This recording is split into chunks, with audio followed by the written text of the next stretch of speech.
Welcome to Ielts Masterclass episode 2. All right. So this is a 7-episode masterclass. It has episode 1, 2, 3, 4, 5, 6, 7. All right. This is episode 2.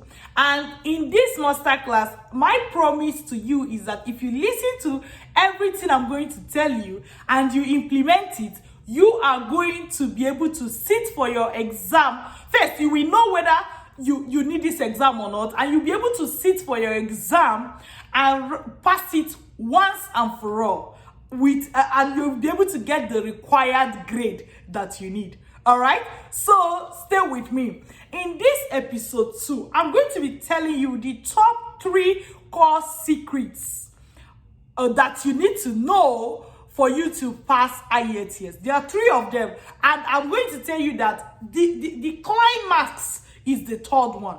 So let's examine the first one. All right, first one, are you with me? So the first one is that you do not need to be an English expert, all right, to be able to pass Ielts, because specifically, I want to tell you that this masterclass will be focusing on Ielts general, the Ielts that is required for most immigration related things, like if you are going for express entry or other type of immigration to a place like Canada, UK, Australia. This is the type of Ielts that is required. It's called Ielts general. All right, as of today, just in case the name changes in future. So you do not need to be an English expert. Why? Because Ielts general is testing. Remember, there are 3 things I want to share with you. Ielts general is testing your ability to communicate in English in a normal routine. For example, if you are going to buy a drink, what will you say? What will you do? You know, if you need to write to your boss at work, what will you say? What will you do? How will you write it? If you are going to talk to your friend, what will you say? You know, so Ielts general is testing your ability to communicate fluently in English. This has nothing to do with being an expert in Ielts, because I've seen people ask me that question, like, wait, do I have to, you know, somebody said, do I have to speak like an Oyibo for me to pass my Ielts? The answer is no. Now, the second thing, core secret you need to know for you to pass your Ielts is that Ielts is not just an exam. It is an exam that is testing you on what you will do in a non-exam scenario. Do you understand my point?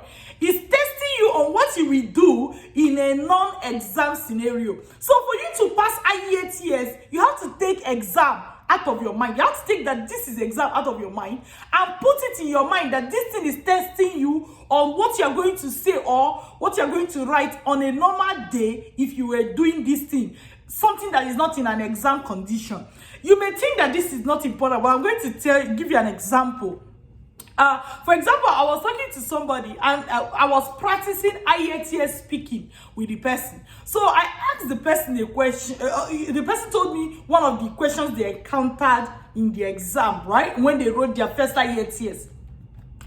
And I think the person said, the examiner asked her something like this. Said, do you think young Nigerians are ambitious? That's what this person is, a Nigerian. So they asked her this question. Do you think young Nigerians are ambitious? So I asked her, I said, well, so what did you answer? So she was, you know, going all like, you know, you could see that she's thinking of what is the right answer to this question. What is, no. So when she finished talking, I saw that she has missed this second point I just shared with you, which is that take out the fact that Ielts is exam and treat it like what you will do on a normal day. So when she finished, and I said, okay, but let's just leave the exam. I want to ask you now, do you think young Nigerians are ambitious? She said, yeah, they are very ambitious. She started talking.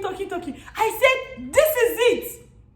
When you are asked that question in Ielts exam, if you treat it like an exam, you will start thinking, what is the correct answer? What should I say? How should I say it? However, if you treat it like a normal day-to-day question, as if your friend asked you that question, think about it. Maybe you're listening to me now, you're from India, you're from Nigeria, you're from Ghana, you're from Rwanda, you are from Cameroon, whatever country you're from Jamaica, whatever country. If your friend was to ask you that question, are young Jamaicans ambitious? Are young Togolese ambitious? Are young Indians ambitious? Are young Nigerians ambitious? What will be your answer? Think about it and think of how it's going to be different from if an examiner asks you that question.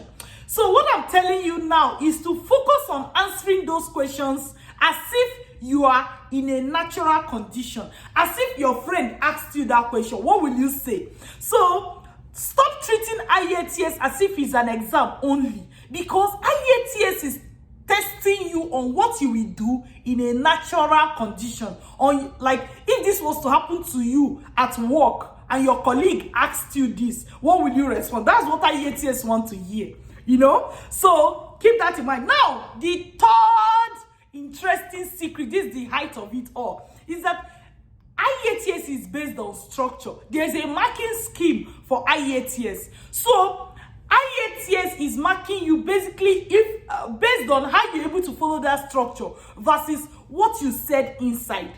Let me give you an example. Using the question we use, are young Nigerians ambitious? IELTS is not marking you whether you said yes, they're ambitious, or no, they're ambitious. Like the content, whether you are correct or not. That's not what IELTS is marking. IELTS is marking how you responded to that question, the structure of your response. So, and I want to explain to you, first of all, you have to know that IELTS is majorly, 70% of what IELTS is marking is your structure, and 30% is your content. So don't go thinking so much about the content that you forget the structure. And the core structure, I told you the number 3 is the biggest one, right? The core structure upon which IELTS is built is the structure of a paragraph. I mean a paragraph. Do you know what a paragraph is? I'm writing it now. A paragraph. My handwriting is not helping matters. Like a normal paragraph. When you're writing it, say paragraph 1, paragraph 2. So IELTS is built on the hallmark. How do I put it now? A paragraph is the basic structure of all the questions you're going to be answering in IELTS, in such a way that if you understand what a typical paragraph contains, you would have understood everything you need to pass IELTS. So I'm going to tell you. So a typical paragraph has 3 things. Hello? Can you hear me? Write this down on your notes pad.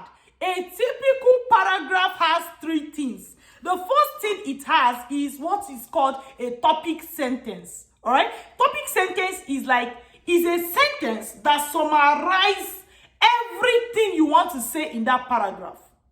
A sentence that summarizes everything you want to say in that paragraph. Let me give an example. Using the question we asked before, are young Nigerians ambitious? Maybe you can say they're ambitious, they do this, they do that, blah, blah, blah, whatever is it that you're going to say. But what is the summary of everything you want to say? The summary could be that, yes, young Nigerians are ambitious. That could be the summary. Or, no, young Nigerians are not ambitious, right? So a topic sentence is a sentence that summarizes everything you want to say. So, for example, in that question, the topic sentence could be, yes, young Nigerians are ambitious, before you go on to start explaining whatever you want to explain. So a paragraph has 1, topic sentence, 2, an explanation for that topic sentence, number 3, an example to back up your reason. So it's like topic sentence, reason why you gave your topic sentence, example to back up your reason why you gave your topic sentence. Does this make sense to you?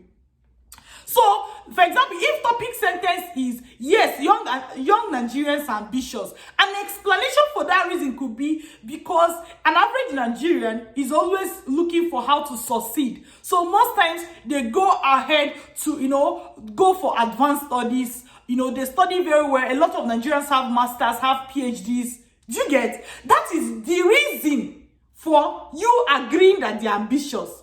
Now you can give example. An example could be, like I already gave example where I said because of that sometimes they even go as, for example, a lot of Nigerians have higher degrees. That's an example to back up the reason that yes, they're ambitious. So a paragraph has topic sentence, the reason why you gave the topic sentence, an example to back up the reason why you gave the topic sentence. Keep this secret in mind, all right? Which is what? The basic structure of a paragraph. As we go to the next episode, right? I'm going to talk more about the basic structure of a paragraph and how you are going to use it for IELTS speaking. All right? So that's what we're going to be delving into in the next episode, which is what? Episode 3, right? As I said, this masterclass has episode 1, 2, 3, 4, 5, 6, 7. This is episode 2. Make sure you watch the rest of the episodes, all right?